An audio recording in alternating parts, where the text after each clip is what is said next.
Amén. Bien, hoy día ya hemos visto un yo soy, pero en dos clases. Yo soy la puerta. Y yo creo que va a suceder lo mismo con este segundo yo soy, que es un versículo muy conocido, Juan 14:6. ¿Ya? Yo soy el camino y la verdad y la vida. Nadie viene al Padre si no es por mí.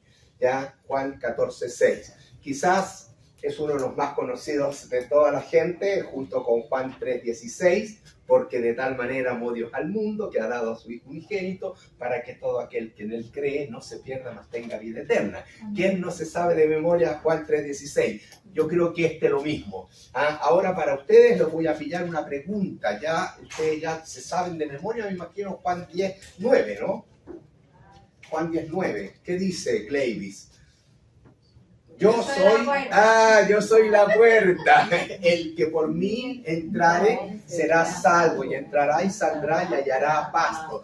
Vayan memorizando versículos, porque son versículos evangelísticos que deben impulsarlo a ustedes a compartir la palabra con aquel que no conoce al Señor, ¿ya? Muy bien, entonces el versículo hoy día es Juan 14:6. Otra tremenda declaración del Señor Jesús sobre su persona. Yo soy el camino, la verdad y la vida. Nadie viene al Padre sino por mí. Y vamos a seguir más o menos el mismo esquema de las clases anteriores. Es decir, primero veamos rápidamente, muy rápidamente, el contexto. Ya, ahí está. Luego vamos a ver qué es lo que entendió el auditorium que escuchó por primera vez esta aseveración del Señor. Y por último vamos a ver el significado, pero el significado lo más probable es que ya sea para la segunda clase de este versículo, ¿ya? Porque da para mucho, sin duda. El contexto, ¿ya? Esta aseveración, queridos hermanos, fue dicha en el aposento alto la noche previa a su crucifixión. Interesante. Este evento se relata de Juan capítulo 13, versículo 1. Vaya Juan 13:1. Y dice, antes de la fiesta de la Pascua, sabiendo Jesús que su hora había llegado para que pasase de este mundo al Padre, o sea, estamos viendo que el Señor ya llegó su hora para ir a la cruz, para resucitar y ascender, ir al Padre, como había amado a los suyos que estaban en el mundo, los amó hasta el fin. Y cuando cenaban, y llegó hasta ahí nomás, y cuando cenaban, fíjense, acá hay muchos eventos que suceden en el aposento alto. Uno de ellos lo ve ahí usted, ya él lavó los pies de los discípulos, ya él instituyó la cena del Señor, ya esta copa ya es la sangre del nuevo pacto. Muy importante los mensajes que el Señor dio en estos capítulos de Juan, hasta el capítulo 18, porque el capítulo 18, imagínense, en el versículo 1, recién él sale ya a Getsemaní, y ahí sabemos que se suscita el arresto, y luego al día siguiente la crucifixión. Entonces hay que tener ese contexto muy claro. Podemos resumirlo en una palabra, el contexto es de despedida, ¿no? Él ha estado 3 años con sus discípulos y acá el contexto general, amén, de dejar mucha información, ¿no es verdad? La gran oración del capítulo 17, etcétera, etcétera. Pero el contexto es que yo voy al Padre. O sea, entonces uno siente el golpe. Se va de mí mi maestro. Entonces es un contexto, como les digo, de despedida, ¿ya? En el versículo 13:3 dice, sabiendo Jesús que el Padre le había dado todas las cosas en las manos y que había salido de Dios y a Dios iba. O sea, él regresa. Entonces es un contexto de despedida para que usted más o menos lo vaya entendiendo. Es tan importante siempre ver versículos en su contexto, por lo menos lo básico, ¿ya? Lo básico. Además, en este capítulo 13, el Señor, aparte de lavar los pies a los discípulos, anuncia la traición de Judas. O sea, hay una situación que añade dolor, que añade angustia, no solo al corazón del Señor de Jesús, sino también una incertidumbre, ¿ya? Y una mayor angustia en los mismos discípulos. Está declarando que uno de nosotros lo va a traicionar. ¡Wow! ¿Ya? Y después declara que uno lo va a negar. Declara que a Pedro también lo va a negar. Entonces, el ambiente, yo diría que es un ambiente más bien depresivo. Es un ambiente de despedida y es un ambiente de angustia. Por eso, 14:1, no se turbe vuestro corazón. Fíjense cómo el Señor, en su amor y preocupación por sus discípulos, está a punto al día siguiente de morir horrible en la cruz del Calvario. Sin embargo, al ver esa angustia, el Señor en su amor viene con palabras de ánimo, viene con palabras de consuelo por los suyos. No se turbe vuestro corazón. Creéis en Dios, creed también en mí. Y les da un tremendo consuelo en una esperanza más grande. ¿Por qué es necesario que me vaya? ¿Ya? Porque en la casa de mi Padre hay muchas moradas. Si así no fuera, yo lo hubiera dicho. Voy, pues, a preparar lugar para vosotros. ¿Saben qué? Los va consolando. Es mejor que yo, es necesario que yo me vaya, porque eso es mejor también para ustedes. Porque yo voy a preparar lugar para ustedes. Y si me fuere, y les da la promesa, y preparar el lugar, ¿no es verdad? Vendré otra vez. ¿Se dan cuenta? Entonces ya el ánimo de los discípulos como que por lo menos empieza a encender un poquito.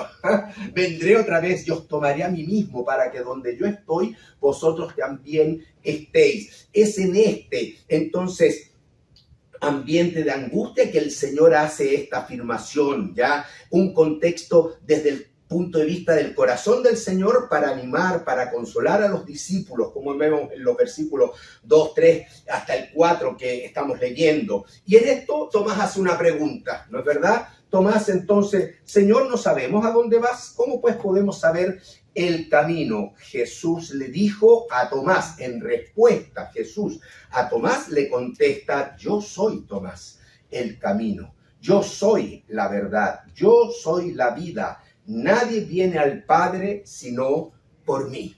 ¿Amén? Entonces, no quiero ahondar mucho porque me puedo quedar pegado solamente explicando contexto. Pero me parece que con esto que hemos dicho, usted ya por lo menos puede vivir la Biblia y más o menos situarse cómo los discípulos sentían, cómo el Señor actuó con ellos en consolación, y Tomás en su incredulidad pregunta y el Señor le da la respuesta con este versículo maravilloso de Juan 14:6. ¿Amén? Bien, ahora, segundo punto, ¿qué entendieron los discípulos? Acuérdense que son todos judíos, ¿ya? ¿Qué entendieron los discípulos? Ya que entendemos que son todos judíos sobre esta frase. Y hay que volver al tabernáculo. ¿Por qué? ¿Qué había en el pensamiento de ellos cuando escucharon yo soy el camino, la verdad y la vida? ¡Tum! Volvemos al tabernáculo, ¿ya? Entonces, usted sabe que la presencia de Dios estaba en medio de su pueblo. Y Dios había graficado, este es un dibujo, es un gráfico del Señor, enseñándole al pueblo cómo venir a mí, cómo acercarse a mí, ¿no verdad? Porque Él moraba ahí está, la nube, ¿ya? Y por eso es que hablamos, yo soy la puerta. Lo hablamos eso, y las características de la puerta. Pero esa puerta era la primera puerta, era la puerta que entraba al atrio. Y lo primero que el judío se iba a encontrar después de cruzar esa puerta era con el altar de los sacrificios. Literalmente, lo primero que un creyente tiene que enfrentar cuando se acerca a Dios es la cruz. Sin cruz, sin sacrificio, sin derramamiento de sangre, no se hace remisión. Perfecto. Pero después estaba la carpa propiamente tal, la tienda. Y la tienda también tenía una segunda puerta. Una segunda puerta, ¿ya? En la cual entraban los sacerdotes al lugar santo. Pero el lugar santo, ya aquí falta la puerta del lugar santo, se sacó la cortina, pero también había una separación para entrar al lugar santísimo, donde entraba el sumo sacerdote y solamente una vez al año. Ese es el velo, ese velo que se rasgó de arriba abajo cuando el Señor Jesús murió, diciendo, ahora todos pueden entrar por el sacrificio de Cristo, por la fe en su obra consumada, a la presencia de Dios. Amén. Entonces habían tres, llamémosles cortinas, tres velos, ¿ya? La del atrio, la que entraba al lugar santo, a la tienda, y la que del lugar santo pasaba, solamente el sumo sacerdote una vez al año, al lugar santísimo. Todas tenían los 4 colores, ¿se acuerdan? ¿Ya? Pero el último, el velo, además tenía querubines. ¿Por qué? Porque los ángeles de la presencia, los ángeles de la protección, de la santidad de Dios. ¿Dónde? Donde el Señor moraba, en el arca del testimonio, porque ahí había un mueble que era el arca. Ya, le dejo estos dibujos, si quieren los van corriendo ahí, ese es el vertical. Ahora, ¿por qué hablé ahora yo de las 3 cortinas, de las 3 puertas? ¿Por qué? ¿Qué tiene que ver con este versículo, Juan 14, 6? Pues muy simple, muy simple. Los judíos llamaban a la primera cortina el camino, a la segunda la verdad, y al velo, a la tercera, la vida. Ahí está. Entonces, cuando ellos escuchan, yo soy el camino, ellos inmediatamente van al tabernáculo. ¡Wow! Él es la primera puerta de separación para acceder al Padre, pero Él también es la verdad y Él es la vida. Solo por Jesús se puede entrar al Padre. Por eso es que concluye con la frase, nadie viene al Padre sino por mí. Nadie puede entrar a la presencia de Dios si no es por mí, porque yo soy las 3. Los 3 pasadizos, las 3 barreras que hay que pasar para entrar a la presencia de Dios. Los 3 velos, si quieren, las 3 puertas, ¿ok? Yo soy el camino, la verdad y la vida. Eso es lo primero que entendieron los judíos, porque el nombre con que los judíos llamaban a estas 3 puertas o cortinas era el camino, la verdad y la vida. Amén. ¿Le queda claro? Va metiéndose un poquito en el pensamiento del hebreo que recibió esta aseveración. Y Cristo dijo, yo soy. Yo soy. ¿Ya? Él no dijo, yo les voy a mostrar el camino. Él no les dijo, yo les voy a señalar el camino o la senda para llegar a Dios.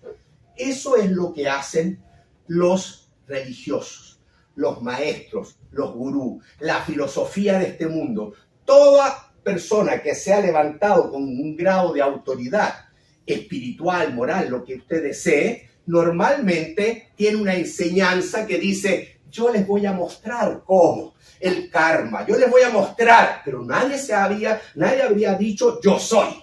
Esa es la diferencia con Cristo. Por eso que Cristo no es uno más, no es Mahoma, no se puede comparar con nadie, porque todos ellos tienen esa enseñanza de mostrar la senda, mostrar la guía, pero Cristo dice, yo soy. ¿Ya? Y el judío lo entendió claramente. Por eso también él no dice, ¿ya? Yo les voy a mostrar cuál es la verdad. ¿Ah? Yo les voy a enseñar la verdad. Él no vino a enseñar la verdad ni a mostrar la verdad. Él dijo, yo soy la verdad. Es una diferencia enorme. Y termino porque tampoco él dijo, ya, miren, yo les voy a mostrar cuál es la vida. Cómo yo veo la vida, cómo se debe vivir. Sí, pero en un sentido él va mucho más allá porque él dice, yo soy la vida. Qué tremenda aseveración. Y le digo, más tremenda en la mente de esos judíos que escucharon estas 3 aseveraciones.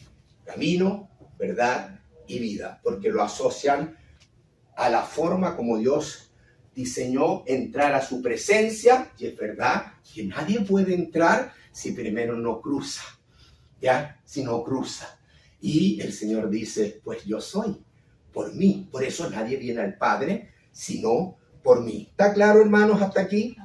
¿Ah? ¿Algún comentario, algo que acotar? Voy, sigo, ustedes me interrumpen, ya saben, cuando ustedes lo estimen, si hay algo que también agregar, ¿ya? Hermano, si ya esta afirmación, yo soy el camino, la verdad y la vida, ya esta afirmación son revolucionarias y sorprendentes, Jesús concluye, acuérdese, después de estas 3 aspectos, Jesús concluye con nadie viene al Padre sino por mí. Y esta última frase para mí es como el remache final de lo que está diciendo. Y el judío lo entiende así. ¿Ya? ¿Usted ha visto el voleibol? En el voleibol, fíjese que hay uno que le llaman el armador. Y el armador tiene por por costumbre o por trabajo, dejar que la pelotita quede en la mejor perfecta posición sobre la red para que el centro delantero venga, ¡pah! Y pegue el remacho. Esa frase es el remache. Yo soy el camino, la verdad y la vida, y el Señor dice, nadie viene al Padre, sino por mí. Una aseveración tremendamente autoritaria, para no dejar ningún lugar a duda. Pero por eso quizás sería que ellos estaban todos turbados, porque Tomás y Felipe estaban todos revueltos ahí. Por supuesto. Por eso, ahora yo entiendo también, gracias. Claro, y de hecho siguieron así medios perturbados los hermanos mismos de Jesús, que teniéndolo y viviendo en la misma casa con él, nunca lo reconocieron hasta que él resucitó. Todo cambia cuando se consuma la obra de Cristo, porque el judío no tenía muy claro este concepto, ¿ya? Ellos más que nada estaban influenciados con un concepto de la venida del Mesías como rey, como poderoso, y estamos oprimidos bajo estos romanos, el Señor los va a aplastar y nosotros seremos los más importantes. Un concepto ya lícito, pero errado, porque primeramente el problema del hombre no era un problema ya ni político como hoy día, ni social, ya ni físico, ni químico, ni lo que usted quiera. El problema es espiritual. Y el Señor tenía que venir primero en su venida, humilde, como siervo sufriente, ¿ya? Y a ellos les costó entender. Pero cuando después ven toda la obra consumada de Cristo en la cruz, el consumado es, cuando él ve todos los eventos, sobre todo el velo, se rasgó de arriba abajo, como dice el autor de Hebreo, así que teniendo libertad para entrar al lugar santísimo, ahora sí, ¿ya? Y tantas cosas. Y la resurrección del Señor, y el Señor resucitó y estuvo 40 días resucitado con ellos, compartiendo, comió delante de ellos, compartió, les enseñó, y luego ellos vieron que el Señor realmente cumple todo lo que dijo. Él dijo que iba al Padre porque va a preparar el lugar, y aquí lo estamos viendo que asciende. Entonces todo ya es más creíble. ¿Se dan cuenta? El hombre no creyó por el simple hecho de la enseñanza, aunque debía haberlo hecho, ¿ya? De hecho, el mismo Tomás que se menciona acá, también el Señor lo reprende cuando, no, yo no voy a creer, sino tocaré sus manos, meteré mis dedos en la llaga, todo lo otro. Bueno, a la semana siguiente el Señor se presenta y le dice, ven Tomás, ¿ya? Bienaventurados los que sin ver creyeron. Sin ver creyeron. Tú tuviste la necesidad de ver, pero más bienaventurados los que no viendo, amén, fe. Amén. Fe, creen en el Señor. La fe es algo fundamental para acercarse al Señor, ¿ya? Sin fe no se puede, ya no se puede agradar al Señor. Muy bien, entonces, la pregunta que me hago frente a esta segunda observación, el nadie viene al Padre sino por mí, ya estoy acá, nadie viene al Padre sino por mí, ya. Primero hay que decir que esta es una aseveración que hay que preguntarse, ¿se habría atrevido alguien a decir esta aseveración en el mundo de aquel entonces? Mire, lo mínimo es que le cae una primera piedra y después un montón de piedras. Lo mínimo. Nadie se hubiese atrevido a decir ya que nadie puede ir a Dios si no es por mí. Nadie. Pero Jesús sí se atribuye esta frase, a que nadie puede ir a Dios si no es por Él. En otras palabras, Jesús está diciendo que el hombre solo puede llegar a Dios por Él y solo por Él. Y eso es un principio eterno, y hay que entenderlo y hay que proclamarlo, ¿ya? Porque muchas gentes tratan de entrar por la puerta, subiendo la cerca, no por la puerta. Pero Él dice, yo soy la puerta, por mí entrar. Yo soy el camino, la verdad y la vida. Dios ha dicho que nadie viene al Padre sino por mí. Entonces, hermano, frente a tanta gente que tiene una confusión enorme de cómo acercarse a Dios, nosotros tenemos que indicarle que la Biblia es súper cristocéntrica, nos da otra oportunidad, otra opción, otra alternativa.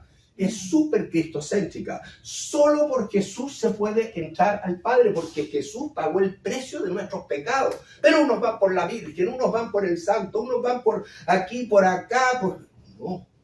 No. La Escritura es muy clara. Si yo voy por otro medio, El Señor me dice, soy ladrón y salteador. Estoy realmente entrando a la fuerza, a la mala, por donde no se debe. Y el Señor me va a decir, no te conozco.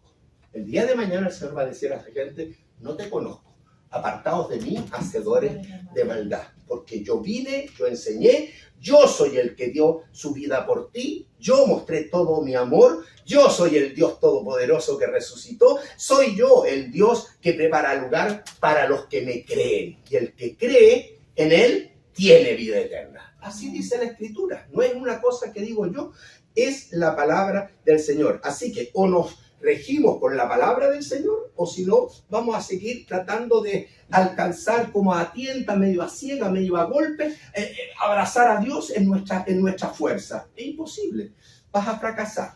Y eso también hay que plantearlo a todo aquel que a lo mejor teniendo honestidad por buscar a Dios, no muchos desean hoy día buscar a Dios, el hombre está muy antagónico a Dios, pero aún así nosotros con amor tenemos que compartir el Evangelio. Y estas son clases para Evangelio, son para que nos preparemos para compartir. Pero también nos trae hacia colación que el Señor se reúne con nosotros, Él nos busca, y ahí donde nosotros estamos, en ese momento, que mucha gente quiere limpiarse para llegar al Señor, pero el Señor usó, porque no sabía esa parte, y gracias, hermano, usó el tabernáculo, que para ellos era lo máximo, y entonces el Señor está diciendo, yo soy ahora mismo, ese tabernáculo que ustedes, para llegar ahí donde está Dios, tienen que pasar esas 3 puertas.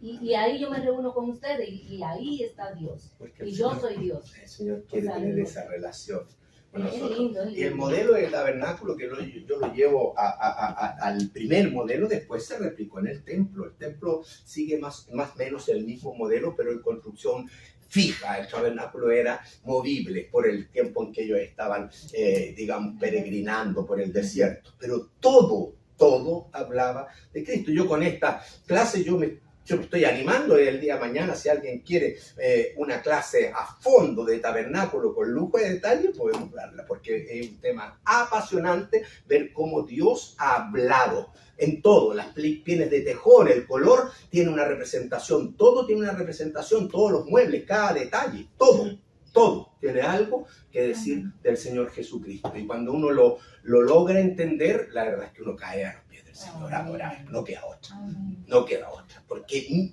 ahí inmediatamente uno dice, este libro no lo pudo haber escrito un hombre. No pudo haberlo escrito un hombre. Este libro lo escribe Dios y tu fe se cimienta mucho más. ¿Me entiendes? Porque imposible. Y le das gracias al Señor por haberte revelado, por haberte compartido. Si Él podría haberse olvidado. Él no nos necesita, somos nosotros. Pero Él nos ama. Amén. Muy bien. Una pregunta. Sí. Yo estuve hace bastantes años, en el 2008, nos llevaron por la iglesia donde yo estaba, nos llevaron a dar un viaje al ¿cómo se llama este lugar? Está en Tampa. Tierra Santa. Holy Land, sí, Tierra Santa. Fuimos allá, dicen que eso ha cambiado mucho porque lo agarraron la gente esta que están con el G12 o no sé qué, y creo que eso ha cambiado mucho. Pero cuando aquello, yo recuerdo que entramos hay una parte que ellos tienen que es como una representación de lo que es el tabernáculo, y está bien interesante, pero me llamó la atención que ahí como el sacerdote o no sé, tocan como el chofar ahí adentro. Eso se hacía realmente en ese lugar. Bueno, adentro del tabernáculo no, pero en el patio sí, ¿ya? O en las afueras sí, para llamar. El chofar normalmente era un sonido para llamar a la congregación, ¿ya? En general, para movilizarse, para reunirlos, ¿ya?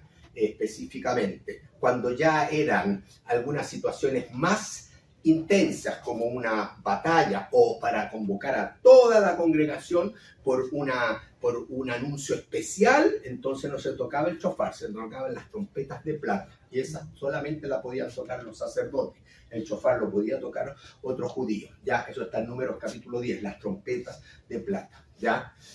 Son 2 instrumentos que el Señor dejó, pero el objetivo es llamar la atención y llamar al pueblo, convocar, porque Dios está queriendo ya anunciar algo. O cuando había una guerra también, y las trompetas de plata también tenían diferentes sonidos. Si le tocaba una vez era para algo, si le tocaba 2 veces era para otra cosa, si le tocaban 3 veces, 3 sonidos era para otra cosa.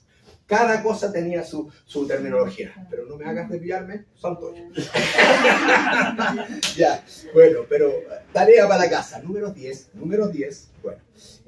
Entonces, ¿en qué estaba? Yo ya me perdí. Ya, yo quisiera tomar un tiempo en Juan 14:6, pero voy a hacer al revés, voy a comenzar con la última frase y voy a dejar para la segunda clase, próximo domingo, el significado de camino, verdad y vida. ¿Okay? Ya le anuncié algo en relación al tabernáculo, pero téngame paciencia. Y lo hago a propósito porque la verdad es que siempre estoy probando su paciencia. Ustedes han sido maravillosos en la paciencia.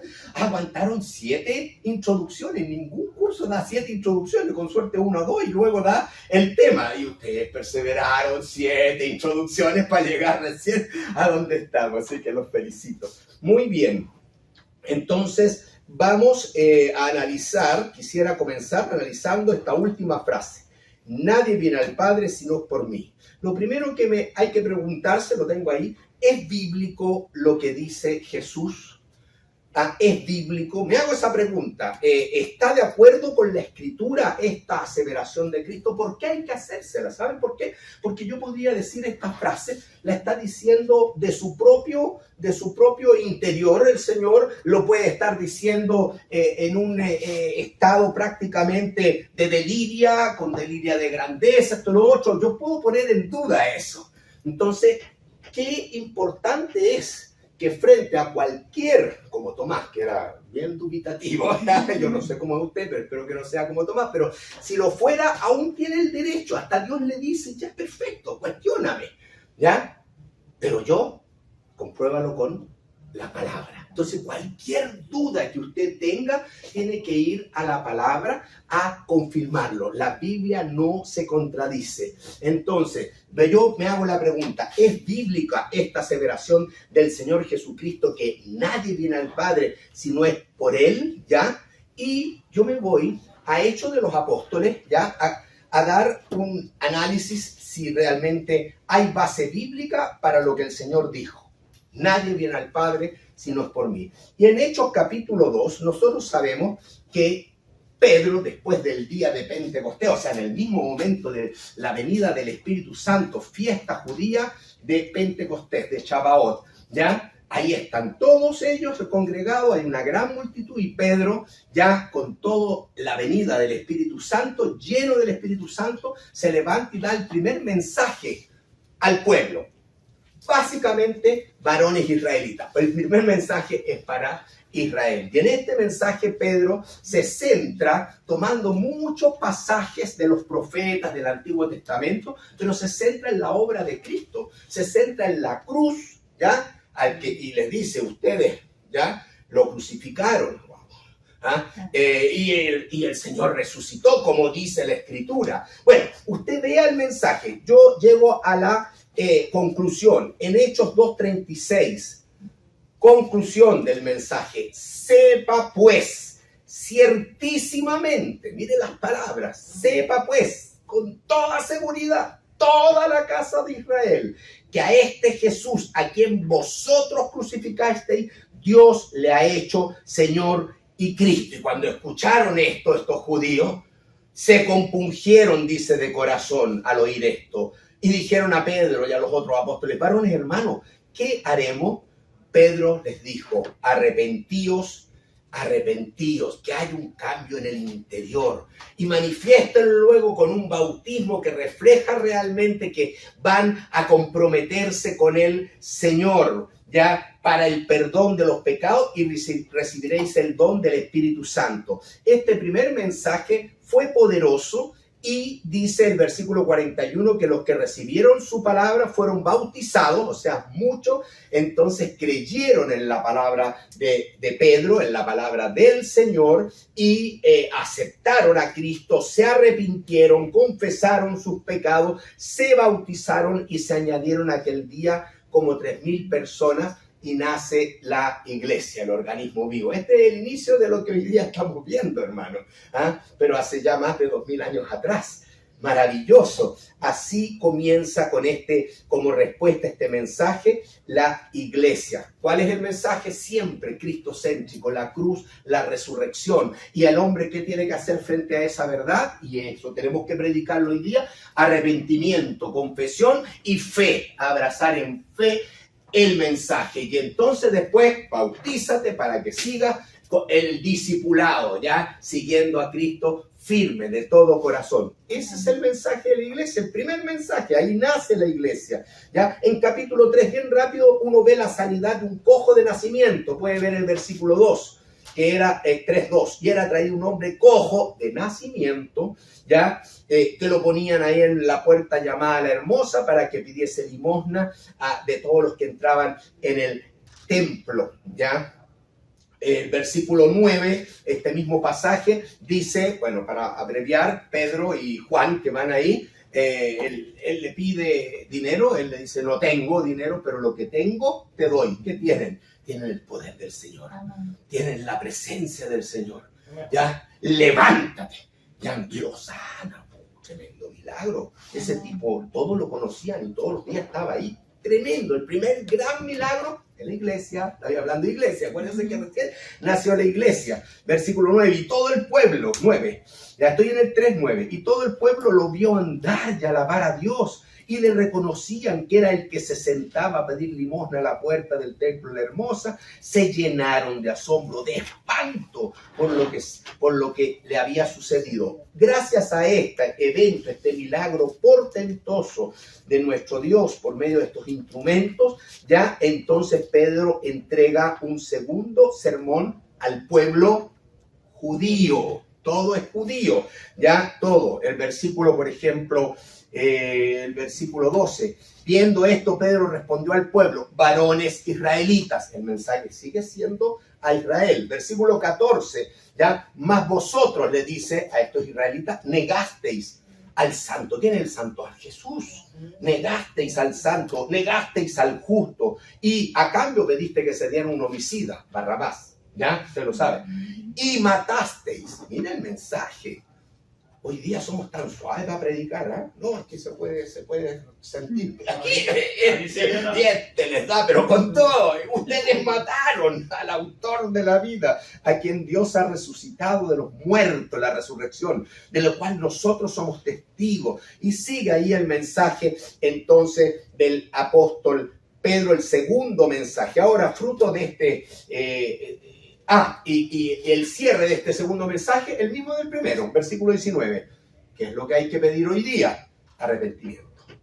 Así que, después de confrontarlos con el Evangelio, Pedro dice: arrepentíos y convertíos para que sean borrados vuestros pecados, para que vengan de la presencia del Señor tiempos de refrigerio, tiempos de paz, tiempos de reconciliación. Eso en el fondo, pero tiene que haber arrepentimiento y conversión, reconociendo los pecados y obviamente aceptando a Jesús como Salvador y Señor de la vida. Fruto de Pedro, fruto de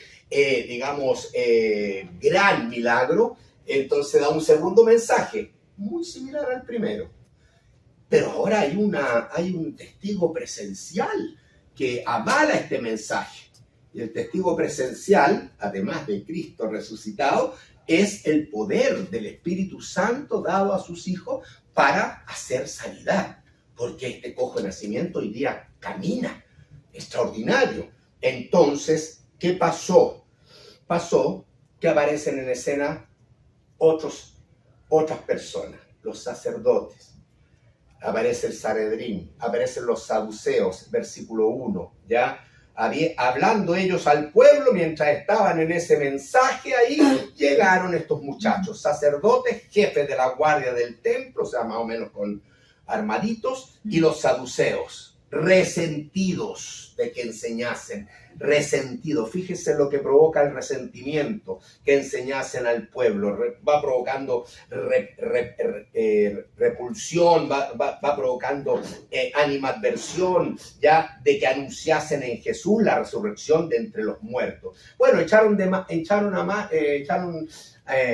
preso a la cárcel a Pedro y a Juan, porque ya era tarde. Un día se quedaron. Imagínense, ellos que hicieron el milagro terminaron presos, hermano. ¿Ya? Y no creo que se hayan quejado.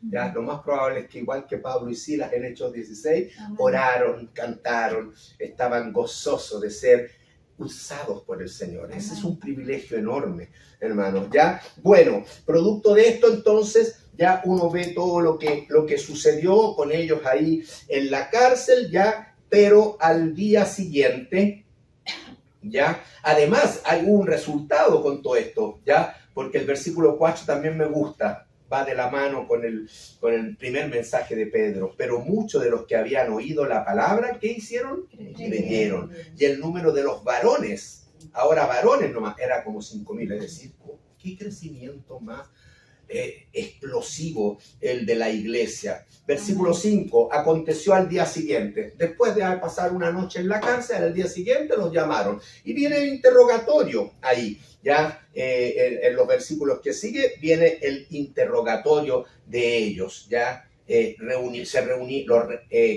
reunieron en Jerusalén esos gobernantes ancianos, el sumo sacerdote Anás y Caifás, que tuvieron gran implicación en la muerte del Señor Jesús, junto a otros que eran familia de los sumos sacerdotes, y poniéndolo en medio le preguntaron: ¿con qué potestad, con qué poder, en qué nombre habéis hecho vosotros esto? ¿Qué cosa?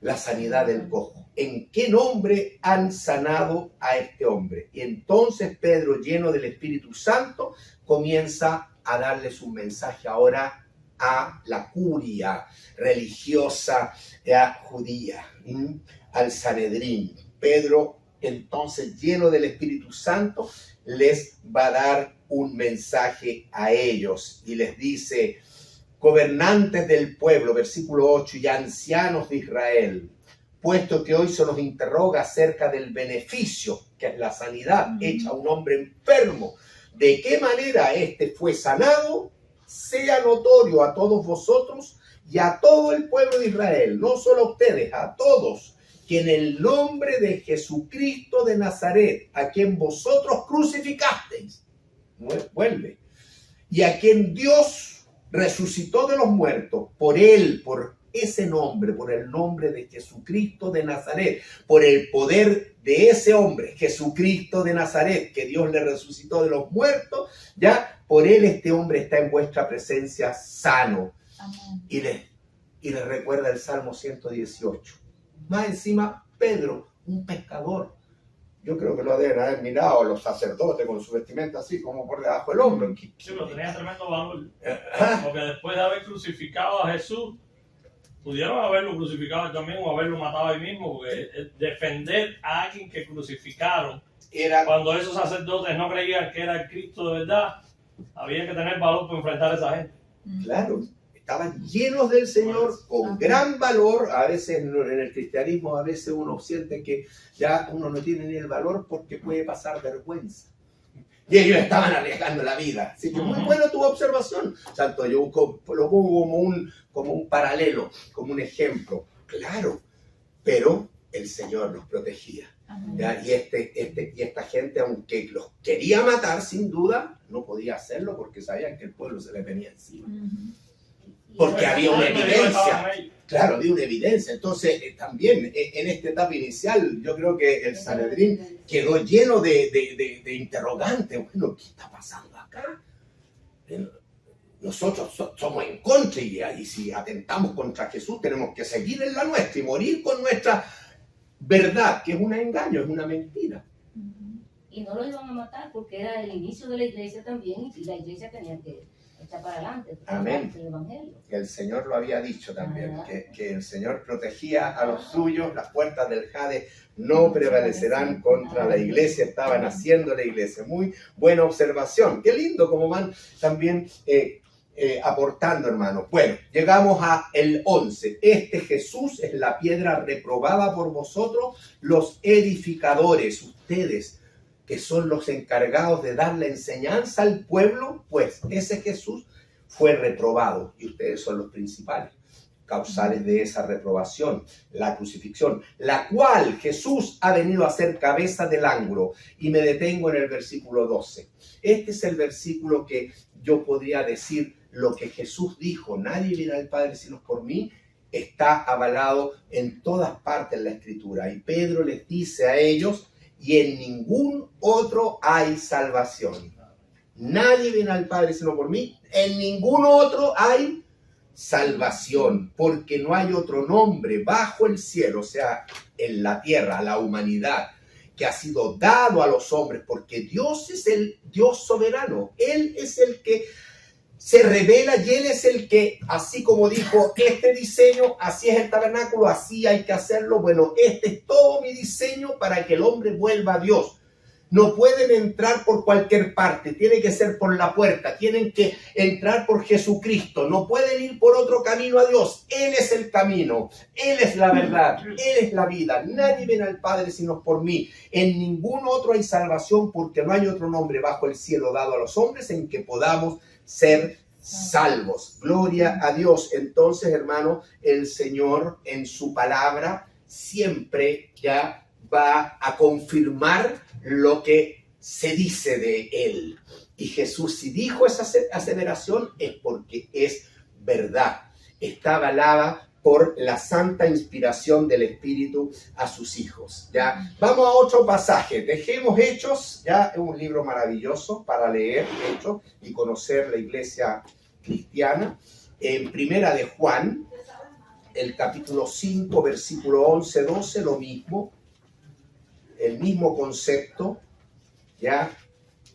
Donde nadie puede ir a Dios si no es por Cristo. ¿Qué dice Primera de Juan 5, 11 y 12? Si alguien lo quiere, lo puede leer. Él respondió, el que me No. ¿no? Primera de Juan.